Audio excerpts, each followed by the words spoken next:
Good afternoon, everyone, and welcome to the third session in the Enterprise Ireland and SkillNet Ireland AI Discovery webinar series.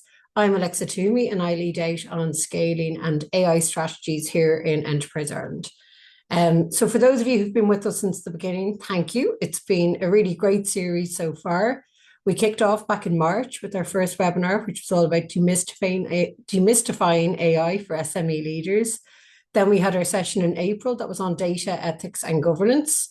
And I think the response to both of those sessions has been really so encouraging to us. And the fact that we have so many of you joining us here today really tells both ourselves in Enterprise Ireland and our colleagues in SkillNet Ireland that the appetite for this conversation is just growing and growing.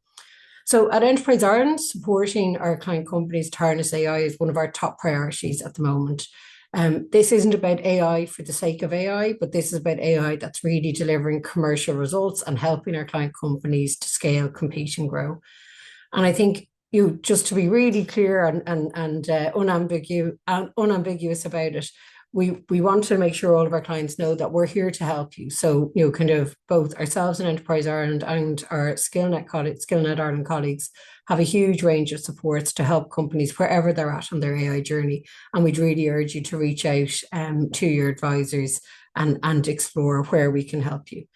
If today's session sparks kind of ideas or questions about what AI could mean for you, like I said, reach out to us. And I think it's so important for all companies to just get started on the journey, and we'll help work our way there in the end. And that's what today is really all about. So we've got three brilliant Irish companies who are going to share with us all what AI adoption has looked like on the ground. So, what are the decisions they've made along the way? What are the lessons that they've learned? And what, if anything, they do differently if they were starting out. So we have HerdWatch, who are a market-leading livestock management software platform used in over 20,000 farms across Ireland and the UK and beyond. We have Gaeltech Group, who deliver end-to-end renewable energy and sustainable building solutions internationally and here in Ireland. And Food Cloud, which is a remarkable social enterprise that's connecting businesses with surplus food to those communities that need it. So we've got three really different businesses here with us today, but all of whom are on very real and AI journeys that are impacting their businesses positively. So before we get started, just a couple of quick housekeeping pieces. Today's webinar is being recorded and it will be made available on our website in the next week or so. If you have any questions for our speakers, please use the Q&A function that's on the webinar there. So we will have time for Q&A after the presentations. So we'll just jump right in now, and we're going to begin with Georgina from Gaeltech. So over to you, Georgina. Thank you, Alexa. Hi, everybody. My name's Georgina Quigley, and I'm Group Business Integrator with Gaeltech Group. Gaeltech Group have been 25 years developing wind, solar, and BESS projects, and most of them have been off-site in remote locations, and our most recent focus is developing on-site renewable generation for large energy. In terms of our AI journey, which is why we're all here, we really started our journey in late 2023 with Curiosity. I'm talking like towards the end of 2023, from 9 curious early adopters, and to take 3 years into our journey approximately, and we have 47 active users, declared users. I'm sure we have other undeclared users. We'll move on. So where it all started, I'm sure you guys, or many of us remember when ChatGPT would tell us that it couldn't help with anything after 2021. So it's a really recent, AI is a really recent technology. We realized that it's moving very fast. The gap between the early adopters and the rest of the business was already widening quietly, really without anyone noticing. And the question for us was not, should we adopt AI, but how do we do it thoughtfully, but at pace? This is moving pretty fast. We were at that time 109 persons, and we're now 160 people. So our journey from curiosity to culture, AI adoption begins. We started with a special interest group. I found the sound bites throughout the business, identified 9 people that were already interested in AI and early adopters. We armed that team of 9 with 365 premium licenses. We got them Copilot licenses at the time, and ChatGPT licenses if they wanted. And we had a weekly catch up. And during that 6 weeks, we spent developing out an AI strategy and what it might look like, AI might look like for a business like ours. And through those 6 weeks, we engaged Professor Michael Dowling from DCU to support us on developing out our strategy and give us a bit of a steer. Michael came in then and did some level 2 training, so we moved to the early adopters, so from pioneers to early adopters, and we had 25 attendees at that. That was the maximum that we could take in the room at the time. So we kind of created an explicit 25 attendees. Each of them got their ChatGPT's licenses and their premium. The reason we went for premium is to give that security endpoint feeling that we didn't have at the time. So we also engaged in a digital transformation, so building the foundations at the same time. So we've got the people coming along, and we now need to build our digital transformation foundations, so organising our data into a centralised document management storage system, and developing out a company file naming convention, or how we're going to structure our data. That's what a company taxonomy is. And then in more recent times, we engaged with Trinity AI Sandbox, which was a wonderful experience in taking our project concepts through to real life prototypes. And we measured our journey through surveys. So and actually we do it annually, which we're finding that that's maybe not that terribly effective because the technology is moving so fast. So what was our change strategy? Arm the willing, don't chase the laggards. So focus energy where enthusiasm already exists. Create the visible wins, and then the results will pull the rest across. That was our strategy. So that innovators, early adopters, special interest group, licensing, through to the training workshop for the early majority. And now we're seeing that the late majority, now that they can see that it feels good, that it's delivering value, they're starting to engage. The rest of our team are starting to engage. Something that we're very aware of is the technology diffusion of innovations, and this Geoffrey Moore's crossing the chasm. The chasm is real. We're here in the early adopters, and we're now trying to cross this chasm into the early majority. It is real for AI. The problem is not technology. The technology is very available, not terribly expensive, accessible to everybody, and easy to use. So it's really around trust and change management. We believe that what will get us across there is that visible return on investment, specific use cases that solve painful daily problems, and the early majority will come when they see their peers succeed. And so our position right now is that we have saved 235 hours per week, but I'll get into that on the next slide. Honestly, the challenges, and we're 3 years on this journey, bite-sized changes, but there are some real challenges around the Azure complexity. We're Microsoft House. We are deploying our LLMs on the Azure SharePoint environment, and it's technically quite difficult. We didn't have the necessary skills within the organization, so we found that was a bit of a learning for us. Change resistance, despite every effort, and we have visionary leadership in this business, all for how can we improve how we deliver our business. But we still find that our net promoter score that we got from our survey is still around 17. Time and bandwidth, of course, is always complex in a fast-paced business. 1 hour per week per person sounds small, and even sustaining that took deliberate management. So it's around leadership and management and the business creating the space for people to learn.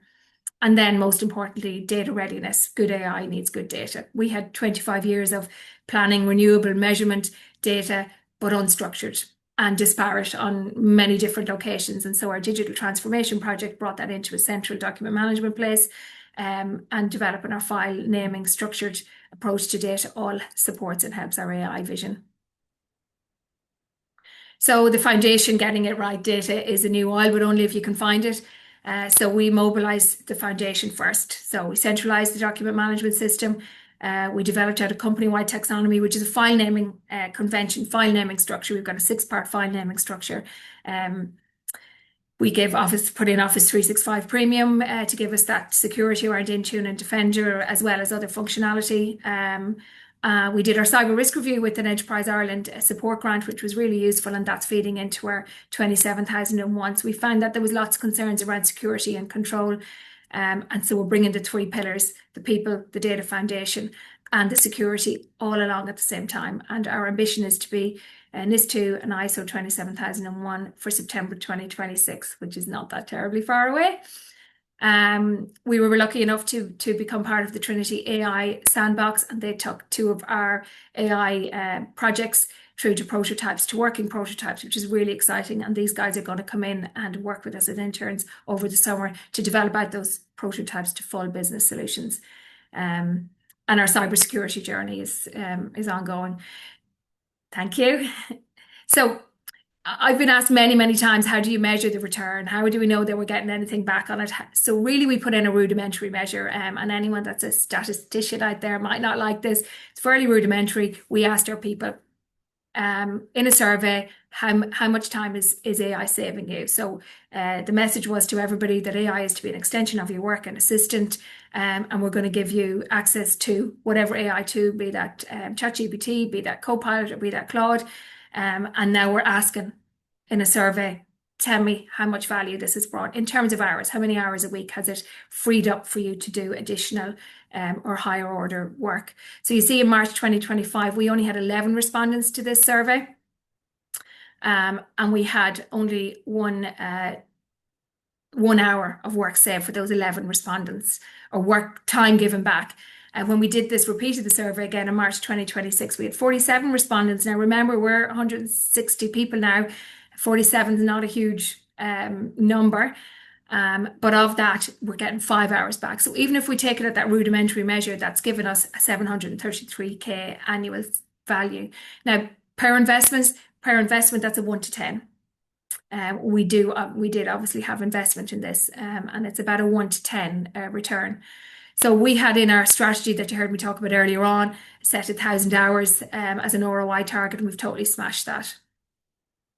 So we've also set our targets, new and ambitious targets, to get to 20 hours per person per respondent to the survey. So we get it that we're going to have laggards, and let's also be aware that many of our guys are out on site with not desktop technology. So it's not that easy when you're on a mobile to leverage AI. Possibly. So keeping that in mind, 20 hours per person or per respondent, that'll be 4x our current efficiency, and we're going for a net promoter score of 40. So a net promoter score is how likely are you to recommend AI to your colleague. Right now we're at 17. If we got to 40, that would be absolutely excellent. So what we're working on right now, live initiatives across the group, along with AI as an assistant to our everyday email support, creating PowerPoint presentations, integration with Excel. Claude in Excel is amazing. We've got these projects in our innovation funnel. So AI field assistant, turbine tech tool.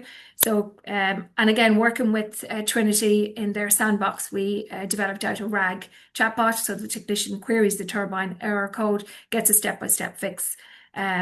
We also had like almost 10,000 historical notes where we would have visited turbines or similar turbine in the past, and so they were able to leverage those notes with a 96% accuracy. So that's an amazing step forward for us. We've got an AI optimized techno-economic and carbon abatement solution. So our focus now is on site for large energy users, driving in renewable solutions. And so industrial sites can reduce their electricity, but each site requires individual optimized mix of solar, wind, and battery. And so we've developed a techno-economic and carbon abatement solution to support that. And we've got other technical training agent, which is amazing. When we bring on technicians, we have a technical training agent in the pipeline for development. It's still being developed, and a contract intelligent platform. So that is what are our obligations. Quickly, in plain language, we do many different forms of contracts across our renewable assets. So at the beginning, when we came out of our strategic overview, our 6 weeks strategy group, special interest group working, we had a strategic objective: AI is a natural extension of every role. Our objective was to integrate AI tools into Gaeltech's day-to-day systems and culture, ensuring every team member sees AI as a natural and helpful extension to their work. We had 3 pillars that you heard me talking about, and we brought the 3 pillars along at the same time. People pillar, start with the willing, arm the early adopters, and training will pull in the late majority. We brought along our data, centralized, clean, secure, creating that file naming, structured data in a centralized place. And then parallel, we brought on our security, cyber risk review, bringing on our ISO 27000 targets. So we'll have the 3 pillars concluding Together, our team trained, our data structured, and our security nailed down. So where do we go from here? 20 hours per person per week save. That's our 3-year efficiency target. Deploy AI across our data, get our net promoter score improved to 40, and then our cybersecurity of 27,001. So that's where we're at Gaeltech. Thanks, everybody. Thank you, Georgina, and definitely lots of very interesting nuggets to take away from your presentation today. So thanks so much for sharing your story. And I have a few questions that I'll be eagerly asking you when we reach the end of the presentations. So we're going to go to Pat from HerdWatch next. HerdWatch are a company who have grown really, really significantly, and I guess in recent years have built AI into that growth trajectory. So Pat, thanks so much for joining us here today, and I'll pass over to you to tell us about HerdWatch's story. Okay, thank you, Alexa. Thank you, Georgina. So basically, if we just move on one slide, my name is Pat Bulger. I'm Director of AI and Technology Strategy at HerdWatch. So who are we? So we're basically actually Ireland and the UK's leading farm management app. We help farmers handle compliance, breeding, health, and records from their phone, and more recently from their desktop. So it's a farm management, primarily livestock solution, and it deals with a lot of compliance issues to make any farmer's life easier in terms of all the paperwork and everything else that they've got to abide by these days. We've got 22,000 farmers on our platform. We're a relatively small team based out of Ireland, and then we've got some developers dotted across Europe. We're primarily in 3 markets. So the markets that we focus on are Ireland, UK, and North America. And I guess when we look at AI, the way we see it is the challenge is actually our opportunity. So we've got a lean team supporting thousands of customers. So how can we use AI to help us punch far above our weight?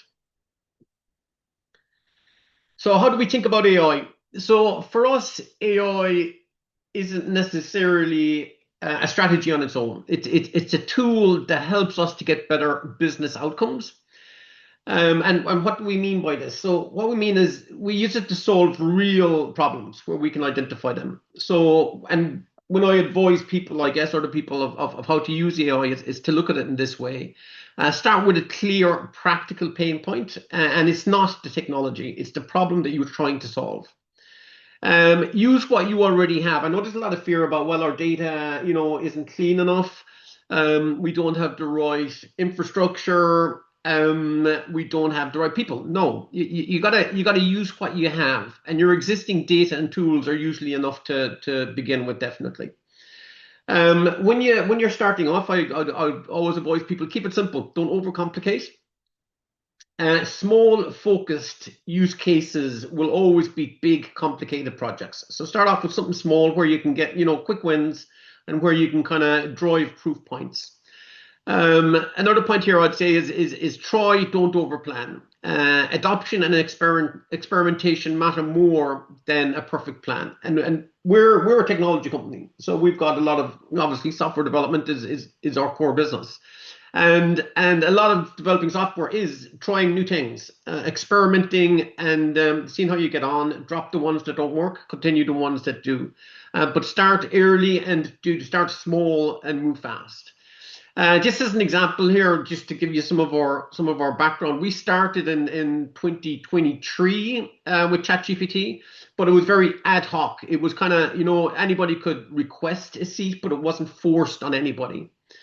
In 2024, and I guess because we had started relatively early, there was a lot of enthusiasm for AI. We came up with the concept of Herdy, which is basically we could see the benefits of AI at helping us get insights into our data, but we had a lot of data on behalf of our farmers.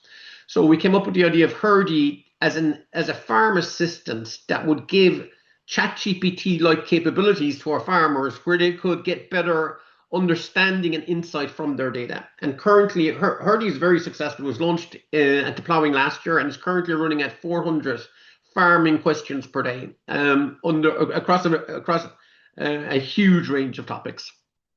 Late last year, then we decided to make, as a result of this and for other reasons, we decided to make AI a key initiative across all areas of our business. And hence, I started my role as AI and technology strategy.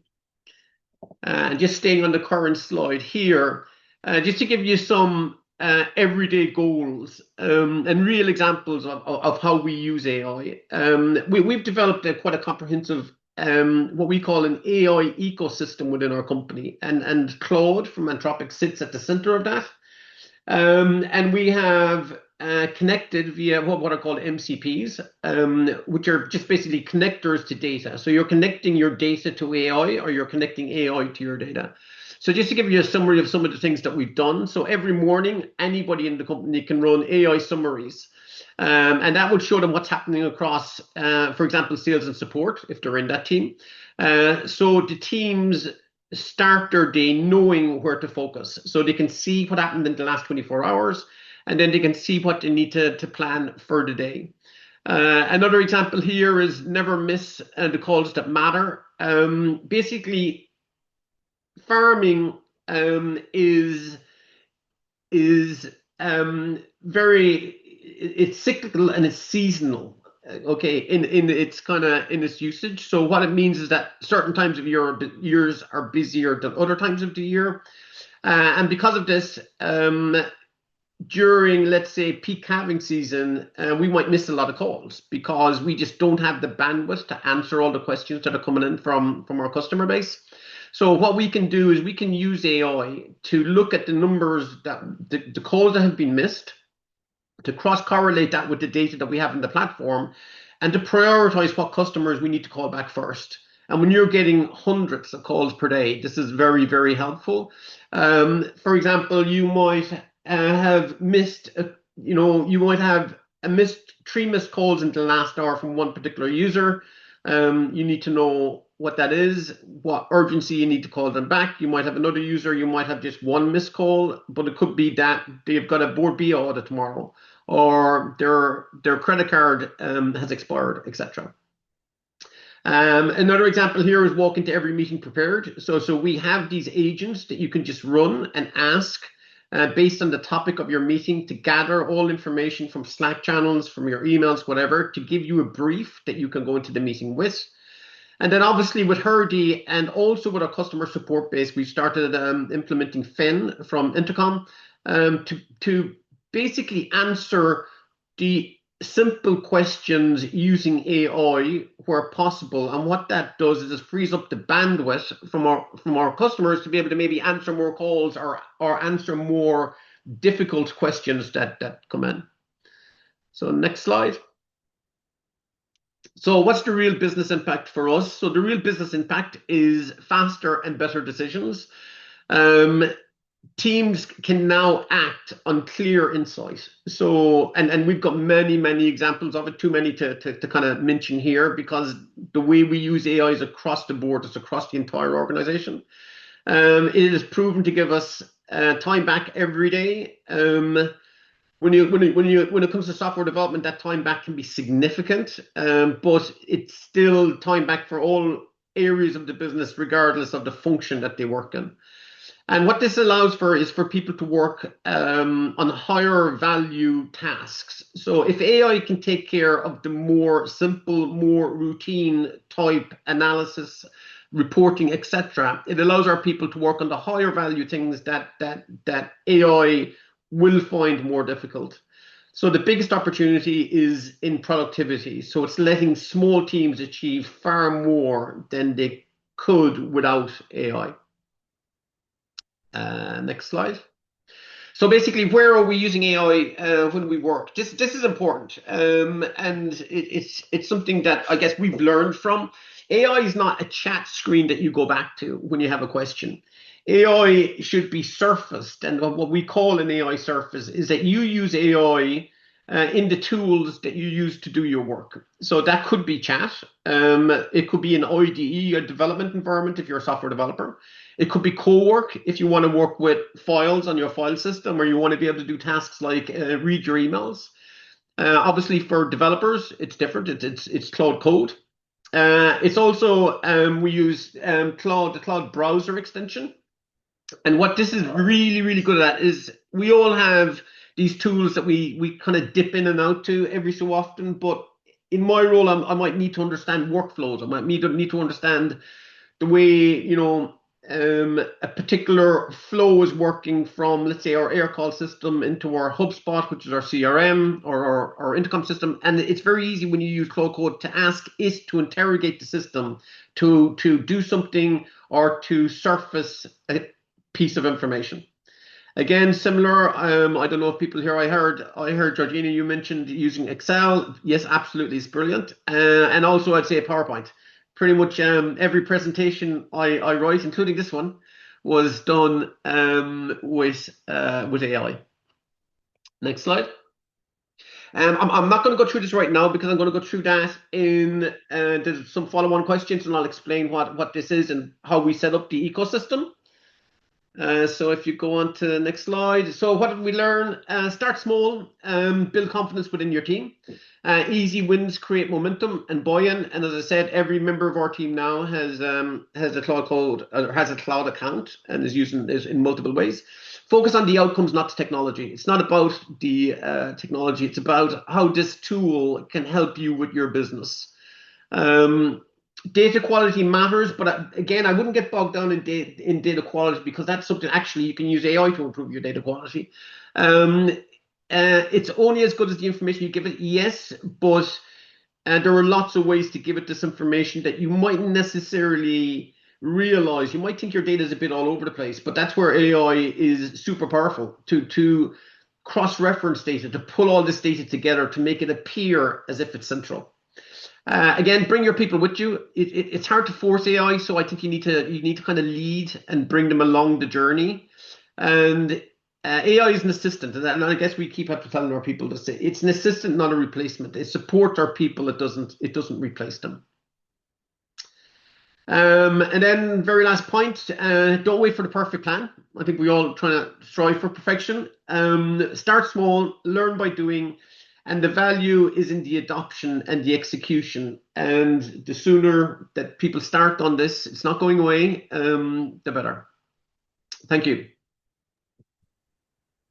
Thanks so much, Pat. And we'll definitely have a chance to delve a little bit into that that ecosystem approach that you've touched on there. I think the graphic that I saw looks like it's definitely worth a bit more chat.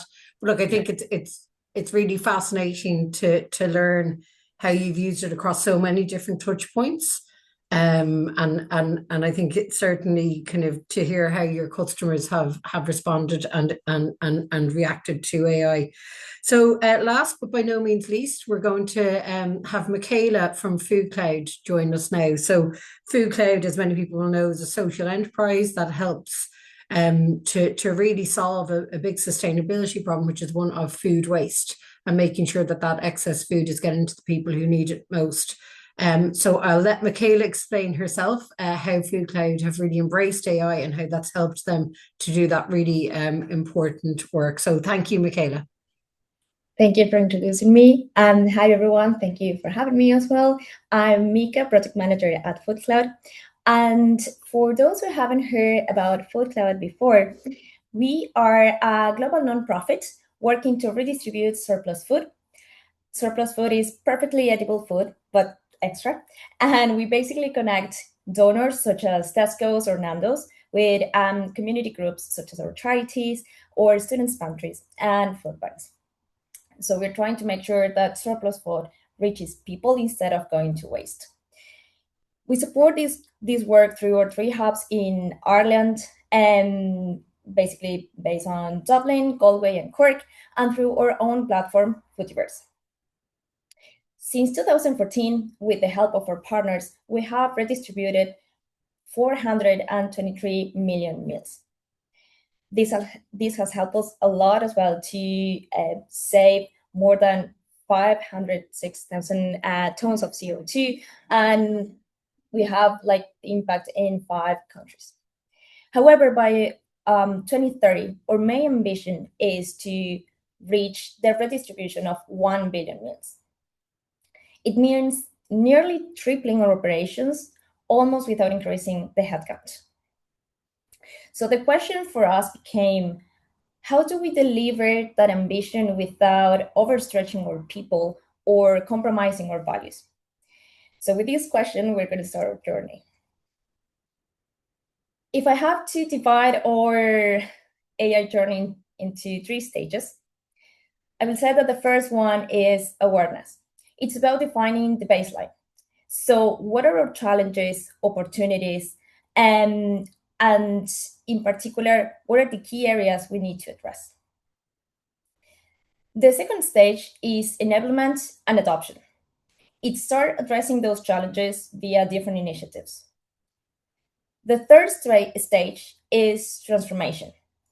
And I know this word sounds quite heavy and scary, but you will see that this is the normal evolution of the second stage. Is using AI to rethink our ways of working and solve bigger cross-functional challenges. Across all the 3 stages, the most important point is that AI is a people and culture project, not a tech one. And here I'm going to echo Pat and Georgina's words, where basically it's the important thing is not the tool, but rather what are the problems we're trying to solve, and how do we bring our people along with us in trying to solve our business problems with the help of AI. So in particular, in the case of the baseline, we defined our starting point by running a short internal survey. I highly recommend to check the AI playbook for founders from Google if you want a template for these surveys, as the ones they have included are quite tool agnostic and you can implement them quite straightforward. When we looked at the results of that survey, we realized that people were already engaging with AI in very different ways. And that also raised some challenges and risks that we had to address. In particular, some people were starting to play around with different AI tools, but using their personal accounts rather than the work account. And some of them were confused about the tools that they actually can use or what data they can input in there. And because of the nature of our business, where we have tech teams helping with the food diverse development and non-tech teams helping to deliver a mission in a different way, we face this kind of uneven level of AI and data literacy. But the most important factor that we realized, or the most important challenge, was the human factor. From this survey, we discovered that many people were really enthusiastic about the use of AI, while others felt uncomfortable because they thought they were like cheating in their work, or they had very strong environmental values. So they were inclined to use AI. From my perspective, all of these opinions are equally valid and were needed, probably were like the key input to design a very inclusive strategy in terms of AI adoption and promotion. So once we identify this baseline, we move into the enablement and adoption. In particular, we started to address these challenges with quick, small, let's say, initiatives.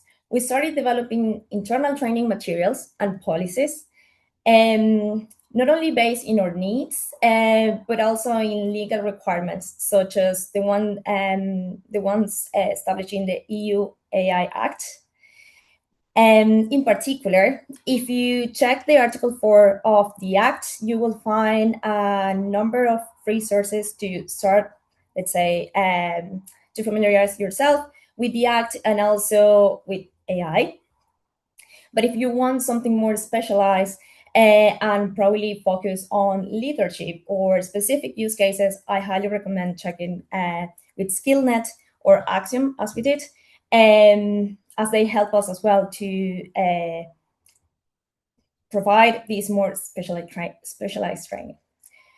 We also provided secure tools, such as, for example, our non-tech team was mostly living in Google Workspace.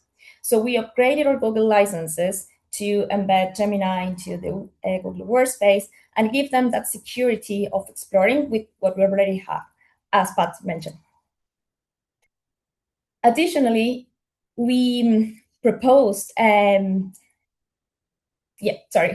that one, we continued the other one and the previous slide, fantastic.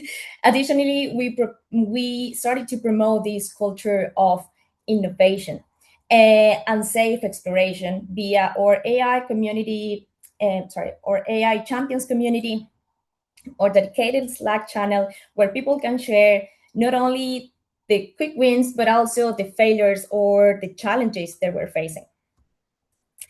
And also the peer-led learning, because as Georgina said, this technology is evolving so fast, and we definitely need to experiment a lot to continue learning. So it's really important to create those spaces where people can exchange experiences. That took us to the practical use cases and the quick wins that we started to see. So in particular, you have different examples here, but I'm going to focus on the one corresponding to Lisa. She is our volunteer manager. She doesn't have any tech background, but she has lots of experience coordinating volunteers. So in her case, she used Gemini to help her to build an app script that connected the different tools that she needed to manage those volunteers. Then she developed that app script, and with that technology, she was able to manage more than 100 volunteers by her own and saving more than 3 working weeks per year.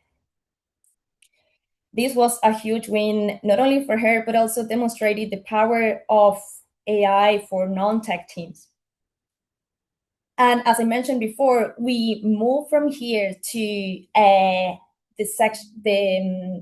third stage, which is basically the transformation.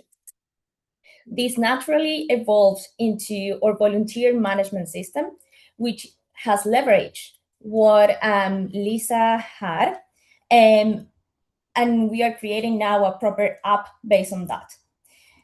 Since the volunteers are at the core of our operations, having our own system that is actually tailored to our needs is crucial, and the cost to develop an extension of Business Central for this was quite prohibitive. So AI allows us to develop our own app to address our needs.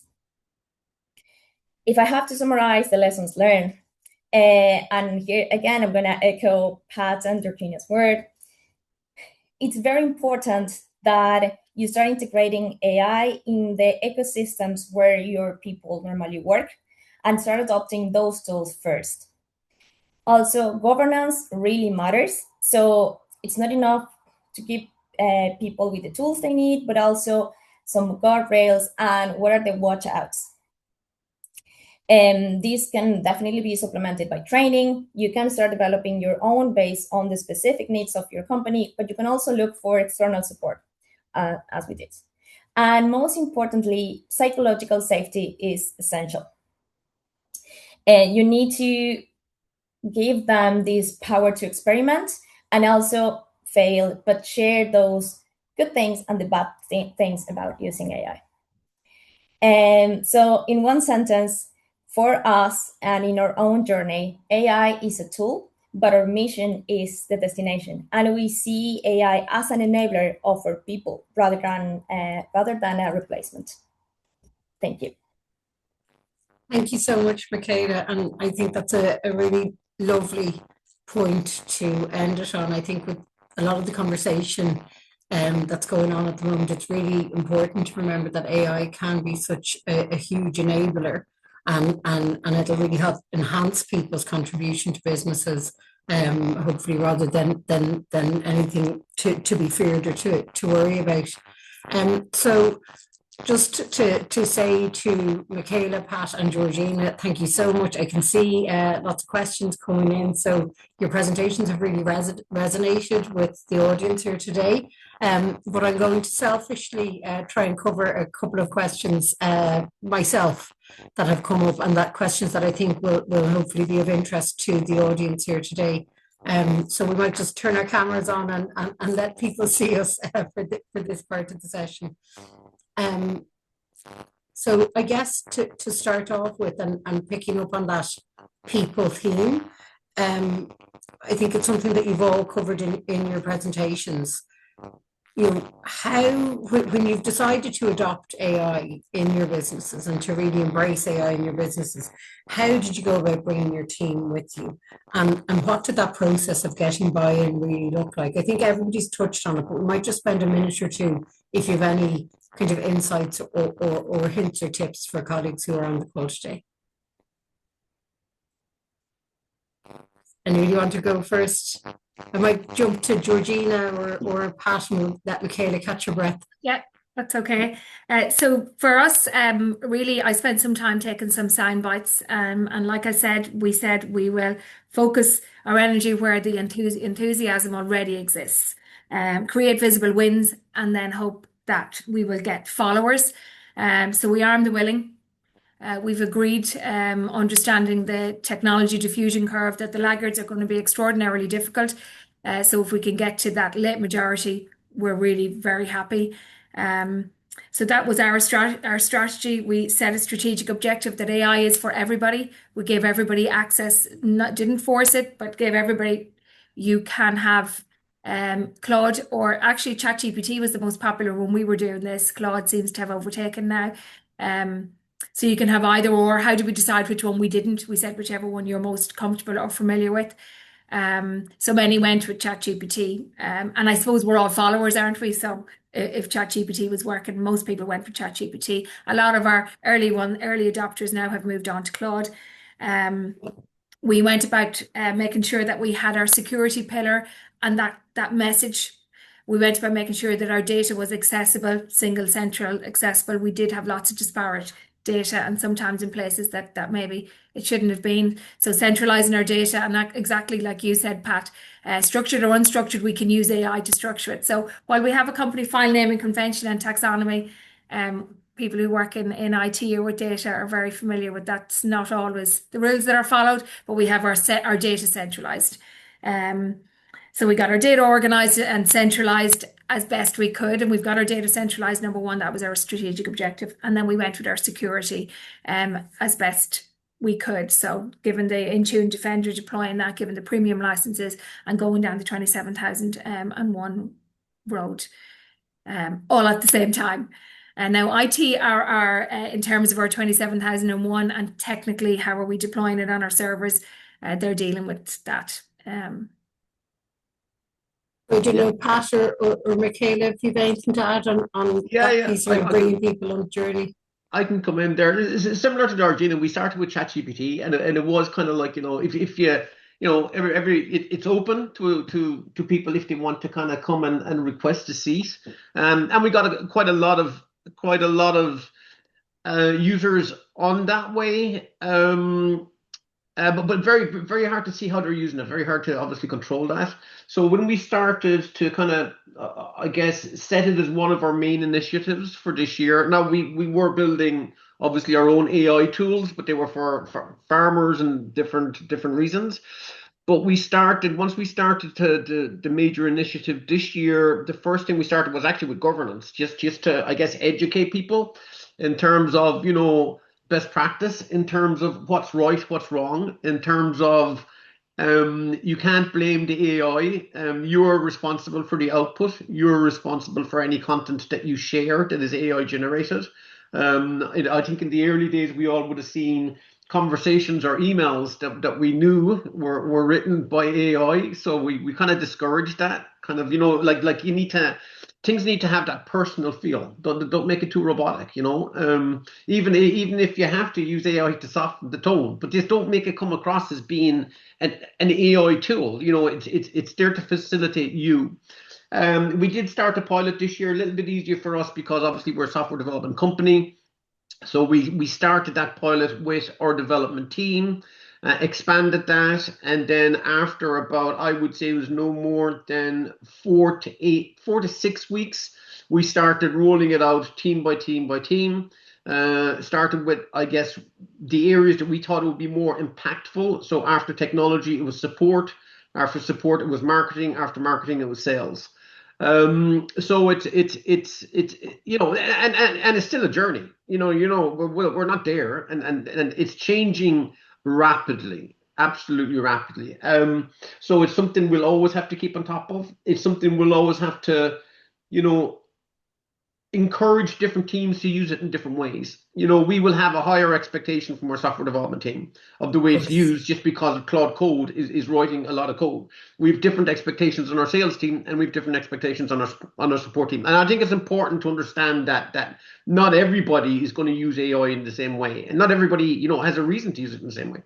So I think there's a certain element of acceptance there. So. And Michaela, any final comments from you? Yeah, absolutely. I think that we all went through more or less the same journey with some differences. Definitely, as Bob just mentioned, it's probably important to first start with the problem and equip our teams with the right tools for them and for their use cases.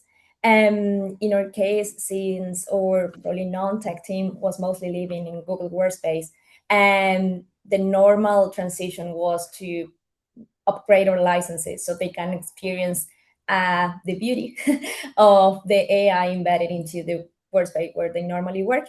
Whereas our tech team actually lives in more like Jira or Confluence, so they could benefit from Rovo or even from, as the guys just mentioned, ChatGPT in particular with Codex or Claude. So it's equipping them with that, giving them the permission to experiment with the corresponding guardrails. If we start to explore agents, probably creating or having in place a proper strategy to deal with agents. And yeah, mostly that. And in terms of monitoring of those, say, of the usage of AI, sometimes it's not just the focus on the usage because they have to. It's more like, what are the use cases that you have recently developed and can be used by other teams that probably are not doing exactly the same task as you are doing, but the workflow you design or similar can be used by them. Great. So the importance of that peer learning. Yeah, I think that there's definitely something in that piece around kind of making sure that it's the right people using the right tools for their role. And I guess the other takeaway I would have is that, you know, kind of it's that piece between using AI isn't cheating. You know, it's a tool to be used and to be enhanced. But at the same time, when you're considering your customer, you want to make sure they're still having that human experience with the people in the business. I'm really conscious of time because I can see that there's lots of questions coming in on the chat. We're going to do our best to get to some of them, but just please rest assured to anybody who's put questions in, if we don't get to cover all of them, we will make sure that we're taking a note of them, and we'll do our best to follow up. But Georgina, I might just pick up on something from your presentation earlier on. I was really interested in the approach that you've taken to measuring that commercial impact of AI in the business. And I know you were saying, look, you know, kind of surveys aren't always perfect, but I think it's a really great start. And you might just talk me through kind of how that kind of measurement of impact is helping you to make decisions and helping you to decide where and how it's used in the business, and actually just the measurement itself, how you've gone about that. Yeah, so we started off with a survey. Now, really, the survey was around appetite. What are your training needs? What tools are you already using? And time saved or time given back to you.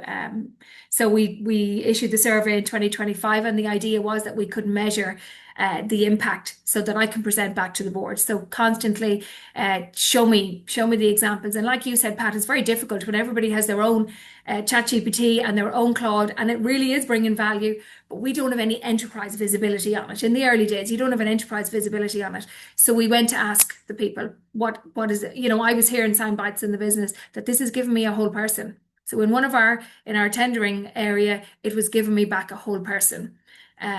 So I can do 2 times the work. Now, I'm not saying 2 times the same value of work, but it was giving me back a whole person. So all of that, you can imagine in pre-quals and all of that kind of stuff, there's a huge effort goes into it. So that gave us a rudimentary, it's giving me back 5 hours a week per 47 people. And it's a really just take the average commercial wage. I do see in the chat and ask there about value back to the client. So that's operational leverage that we're talking about internally, that 435 hours, that 700 odd K of operate. And we do see that actually. So the idea is that your profitability or your profit per employee goes up at a rate that exceeds your recruitment rate. So we do actually see that operational leverage. But somebody asked in the chat about the client value, and just if real quick on 2 areas on that, our turbine tech tool means that our turbines are down less, which means we're generating power more for our clients, or the clients are generating more power, which brings not only renewable value because we've got more renewables going in onto our grid, but value to the client. And then another one is the socioeconomic. So when we're discharging, charging all of that technology, microgrid technology on a large energy user site, how much power do I buy at night time? How much power? How do I charge? When do I charge my batteries? How much solar do I put in? So that technology will help us to do a feasibility on what's best. So that's saving like hundreds of thousands of euros of investment. And I'm sure they're all messages that your board are very happy to hear when you come in presenting on them, Georgina. I mean, I think the board of any business, those are the numbers that really make people sit up in their chairs and take notice.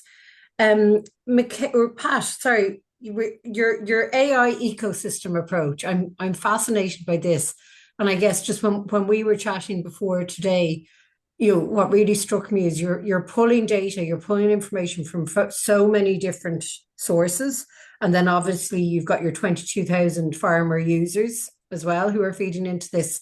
So you might just talk us through how you've kind of built and managed that, and the impact that's having on your customers, because at the end of the day, the technology is only as good as the value it's generating for your business and for your customers. Absolutely.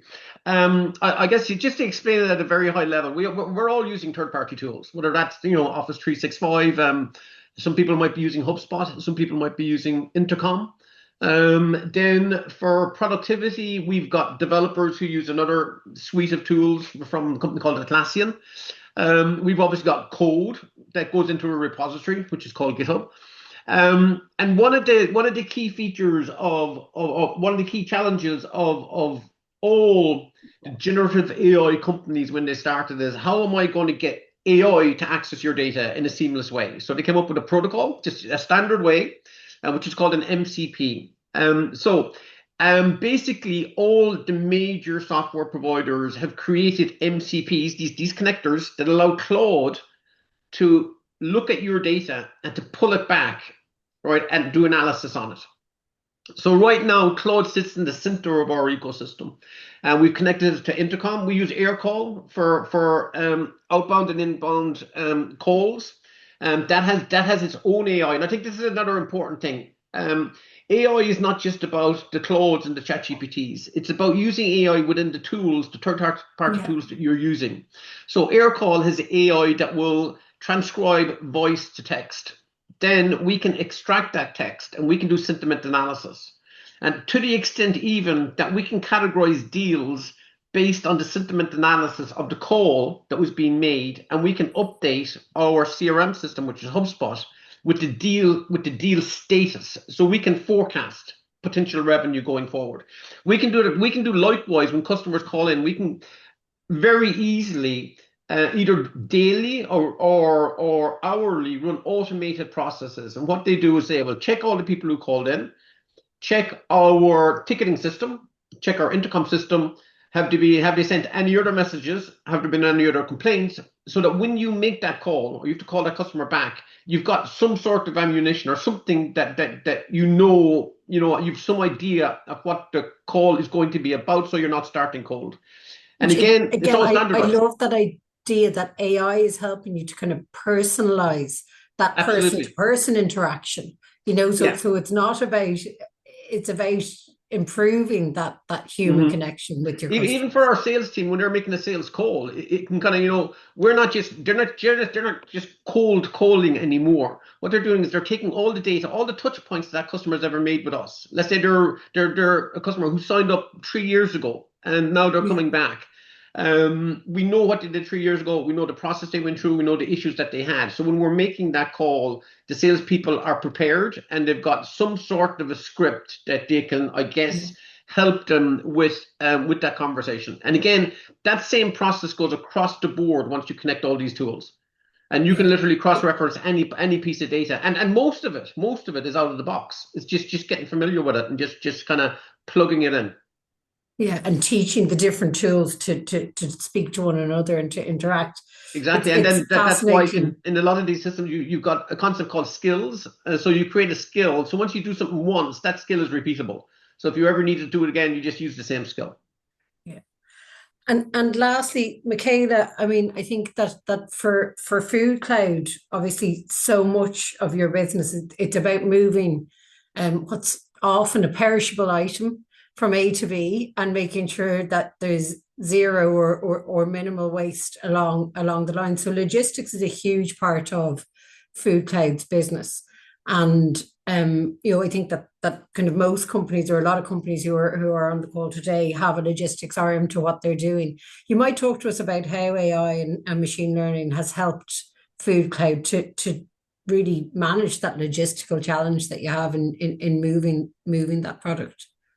Absolutely. So that's going to be one of the most transformational projects that we have in our pipeline, not only for this year, but also looking for our strategy by 2030.